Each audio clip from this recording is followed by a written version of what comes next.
प्रिय विद्यार्थी, अजीज़ी तालिब इल्म, इस YouTube चैनल में आप सभी का स्वागत व खैर मुक़द्दम है।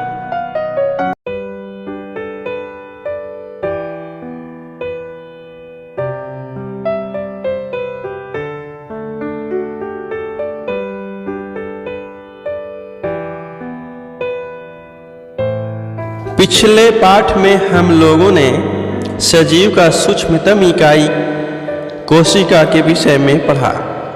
जिस प्रकार पदार्थ के सूक्ष्म इकाई अणु होते हैं, जिसमें उस पदार्थ के सभी भौतिक व रासायनिक गुण विद्यमान रहते हैं, उसी प्रकार कोशिका सजीव का सबसे सूक्ष्मतम इकाई होता है, जिसमें सजीव के सभी गुण मौजूद रहते हैं। असंख्य कोशिकाओं को मिलने से उत्तक एवं उत्तक को मिलने से अंग और अंग को मिलने से एक संपूर्ण सजीव का निर्माण होता है। कुछ सजीव एक कोशिकीय भी होते हैं, जैसे अमीबा, क्लैमिडोमोनास, पैरामीशियम तथा बैक्टीरिया। आज के इस पाठ में कोशिका के संरचनात्मक संगठन के विषय में अध्ययन करेंगे। तो आज का पाठ शुरू करते हैं। 5.2 कोशिका किससे बनी होती है? कोशिका का संरचनात्मक संगठन क्या है? हमने देखा कि कोशिका में विशिष्ट घटक होते हैं, जिन्हें कोशिकांग कहते हैं। कोशिका कैसे संगठित होती है, आइए इसकी जानकारी प्राप्त करते हैं। यदि हम कोशिका का अध्ययन सूक्ष्मदर्शी से करें तो हमें लगभग प्रत्येक कोशिका में 3 गुण दिखाई देंगे: प्लाज्मा झिल्ली, केंद्रक तथा कोशिका द्रव्य। कोशिका के अंदर होने वाले समस्त क्रियाकलाप तथा उसकी बाह्य पर्यावरण से पारस्परिक क्रियाएं इन्हीं गुणों के कारण संभव हैं। आओ देखें कैसे। 5.2.1 प्लाज्मा झिल्ली अथवा कोशिका झिल्ली। यह कोशिका की सबसे बाहरी परत है, जो कोशिका के घटकों को बाहरी पर्यावरण से अलग करती है। प्लाज्मा झिल्ली कुछ पदार्थों को अंदर अथवा बाहर आने जाने देती है। यह अन्य पदार्थों की गति को भी रोकती है। कोशिका झिल्ली को इसलिए वर्णनात्मक पारगम्य झिल्ली कहते हैं। कोशिका में पदार्थों की गति कैसे होती है? पदार्थ कोशिका से बाहर कैसे आते हैं? इस अध्ययन में इसकी जानकारी प्राप्त करेंगे। कुछ पदार्थ जैसे कार्बन डाइऑक्साइड अथवा ऑक्सीजन कोशिका झिल्ली के आर पार विसरण प्रक्रिया द्वारा आ जा सकते हैं। हम पिछले अध्यायों में विसरण की प्रक्रिया के विषय में पढ़ चुके हैं। हमने देखा है कि पदार्थों की गति उच्च सांद्रता से निम्न सांद्रता की ओर होती है। कुछ इसी प्रकार की प्रक्रिया कोशिका में होती है। उदाहरण के लिए, जब कुछ पदार्थ जैसे कार्बन डाइऑक्साइड, जो एक कोशिकीय अपशिष्ट है और जिसका निष्कासन आवश्यक है, कोशिका में एकत्र हो जाती है तो उसकी सांद्रता बढ़ जाती है। कोशिका के बाह्य पर्यावरण में कार्बन डाइऑक्साइड की सांद्रता कोशिका में स्थित कार्बन डाइऑक्साइड की सांद्रता की अपेक्षा कम होती है। जैसे ही कोशिका के अंदर और बाहर कार्बन डाइऑक्साइड की सांद्रता में अंतर आता है, उसी समय उच्च सांद्रता से निम्न सांद्रता की ओर विसरण द्वारा कोशिका से कार्बन डाइऑक्साइड बाहर निकल जाती है। इसी प्रकार जब कोशिका में ऑक्सीजन की सांद्रता कम हो जाती है तो ऑक्सीजन बाहर से कोशिका में विसरण द्वारा अंदर चली जाती है।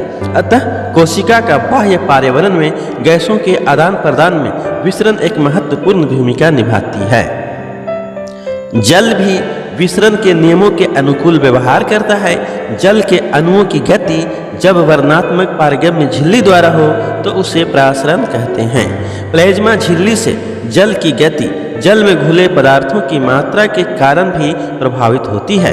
इस प्रकार प्रासरण में जल के अणु वर्णनात्मक पारगम्य झिल्ली द्वारा उच्च जल की सांद्रता से निम्न जल की सांद्रता की ओर जाते हैं। यदि हम किसी जंतु कोशिका अथवा पादप कोशिका को शक्कर अथवा नमक के विलयन में रखें तो क्या होगा? निम्नलिखित 3 घटनाओं में से एक घटना हो सकती है। पहला, यदि कोशिका को तनु विलयन वाले माध्यम अर्थात जल में शक्कर अथवा नमक की मात्रा कम और जल की मात्रा ज़्यादा है में रखा गया है, तो जल प्रासरण विधि द्वारा कोशिका के अंदर चला जाएगा। ऐसे विलयन को अल्प परासरणदाबी विलयन कहते हैं। जल के अणु कोशिका झिल्ली के दोनों ओर आवागमन करने के लिए स्वतंत्र होते हैं, लेकिन कोशिका के अंदर जाने वाले जल की मात्रा कोशिका से बाहर आने वाले जल की मात्रा से अधिक होगी। इस प्रकार शुद्ध परिणाम यह होगा कि जल कोशिका के अंदर गया, इससे कोशिका फूलने लगेगी। दूसरा, यदि कोशिका को ऐसे माध्यम विलयन में रखा जाए जिसमें बाह्य जल की सांद्रता कोशिका में स्थित जल की सांद्रता के ठीक बराबर हो, तो कोशिका झिल्ली से जल में कोई शुद्ध गति नहीं होगी। ऐसे विलयन को संप्रासारी विलयन कहते हैं। जल कोशिका झिल्ली के दोनों ओर आता जाता है, लेकिन जल की जो मात्रा अंदर गई उतनी ही मात्रा बाहर आ जाती है। इस प्रकार व्यापक रूप से जल की कोई गति नहीं हुई, इसलिए कोशिका के माप में कोई परिवर्तन नहीं आएगा। तीसरा, यदि कोशिका के बाहर वाला विलयन अंदर के घोल से अधिक सांद्र है तो जल प्रसरण द्वारा कोशिका से बाहर आ जाएगा। ऐसे विलयन को अति प्रसरणदाबी विलयन कहते हैं। पुनः जल कोशिका झिल्ली के दोनों ओर आ जा सकता है, लेकिन इस स्थिति में कोशिका से अधिक जल बाहर आएगा और कम जल अंदर जाएगा, इसलिए कोशिका सिकुड़ जाएगी। प्रसरण इस प्रकार विसरण की एक विशिष्ट विधि है जिसमें वर्णात्मक झिल्ली द्वारा गति होती है। आओ निम्नलिखित क्रियाकलाप करें। क्रियाकलाप 5.3 अंडे से प्रसरण। ए, अंडे को तनु हाइड्रोक्लोरिक अम्ल में डालकर उसके कवच को हटाओ।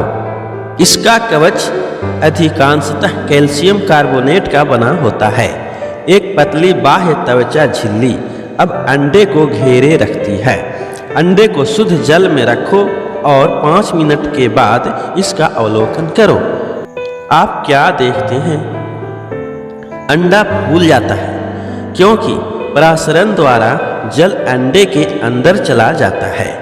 बी, इसी प्रकार का एक कवच रहित अंडा नमक के सांद्रित विलयन में रखो और 5 मिनट तक उसका अवलोकन करो। अंडा सिकुड़ जाता है, क्योंकि जल अंडे से निकलकर नमक के विलयन में आ जाता है, क्योंकि नमक का घोल अधिक सांद्रित है। इस प्रकार का क्रियाकलाप हम सूखी किशमिश अथवा खुबानी से भी करने का प्रयत्न कर सकते हैं।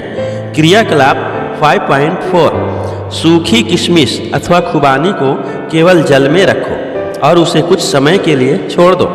उसके बाद उसे शक्कर अथवा नमक के सांद्रित विलयन में रखो। आप निम्नलिखित अंतर देखेंगे। ए, जब उन्हें जल में रखा गया तो वे जल ग्रहण करके फूल गईं। बी, जब उन्हें सांद्रित घोल में रखा गया तो वे जल को बाहर निकालकर सिकुड़ गईं। एक कोशिकीय अलवणीय जलीय जीवों तथा अधिकांश पादप कोशिकाएं प्रसरण द्वारा जल ग्रहण करते हैं। पौधों के मूल द्वारा अर्थात पौधों के जड़ द्वारा जल का अवशोषण प्रसरण का एक उदाहरण है। इस प्रकार कोशिका के जीवन में विसरण जल तथा गैसों के आदान प्रदान की प्रक्रिया में महत्वपूर्ण भूमिका निभाता है। इसके अतिरिक्त विसरण कोशिका को अपने बाहरी पर्यावरण से पोषण ग्रहण करने में सहायता करता है। कोशिका से विभिन्न अणुओं का अंदर आना तथा बाहर निकलना भी विसरण द्वारा ही होता है। इस प्रकार के परिवहन में ऊर्जा की आवश्यकता होती है। प्लाज्मा झिल्ली लचीली होती है और कार्बनिक अणुओं जैसे लिपिड तथा प्रोटीन की बनी होती है। प्लाज्मा झिल्ली की रचना हम केवल इलेक्ट्रॉन सूक्ष्मदर्शी से देख सकते हैं। कोशिका झिल्ली का लचीलापन एक कोशिक जीवों में कोशिका के बाह्य पर्यावरण से अपना भोजन तथा अन्य पदार्थ ग्रहण करने में सहायता करता है। ऐसी प्रक्रिया को एंडोसाइटोसिस कहते हैं। अमीबा अपना भोजन इसी प्रक्रिया द्वारा प्राप्त करता है। क्रियाकलाप 5.5 विद्यालय के पुस्तकालय अथवा इंटरनेट से इलेक्ट्रॉन सूक्ष्मदर्शी के विषय में पता करें। इसके विषय में अपने अध्यापक से चर्चा करें। तो सूक्ष्मदर्शी के विषय में हम लोग पिछले पाठ में जानकारी प्राप्त कर लिए हैं। अब हम लोग प्रश्नों के उत्तर की जानकारी प्राप्त करेंगे।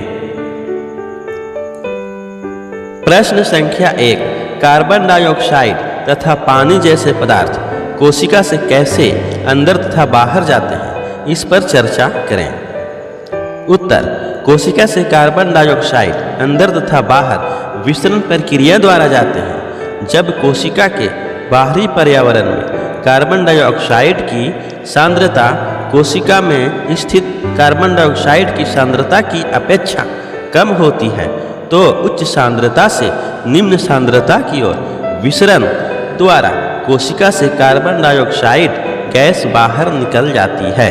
कार्बन डाइऑक्साइड एक कोशिकीय अपशिष्ट होता है जो कोशिका में एकत्र होकर उसकी सांद्रता बढ़ाता है।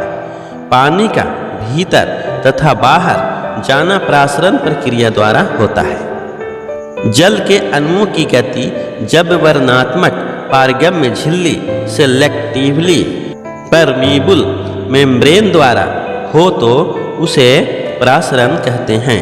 प्लाज्मा झिल्ली प्लाज्मा मेम्ब्रेन से जल की गति जल में घुले पदार्थों की मात्रा के कारण भी प्रभावित होती है। इस प्रकार प्रासरण में जल के अणु वर्णात्मक पारगम्य झिल्ली द्वारा उच्च जल की सांद्रता से निम्न जल की सांद्रता की ओर जाते हैं। प्रश्न संख्या 2, प्लाज्मा झिल्ली को वर्णात्मक पारगम्य झिल्ली क्यों कहते हैं? उत्तर, प्लाज्मा झिल्ली को वर्णात्मक पारगम्य झिल्ली इसलिए कहते हैं क्योंकि यह कुछ पदार्थों को अंदर अथवा बाहर आने जाने देती है, सभी पदार्थों को नहीं। यह अन्य पदार्थों की गति को भी रोकती है।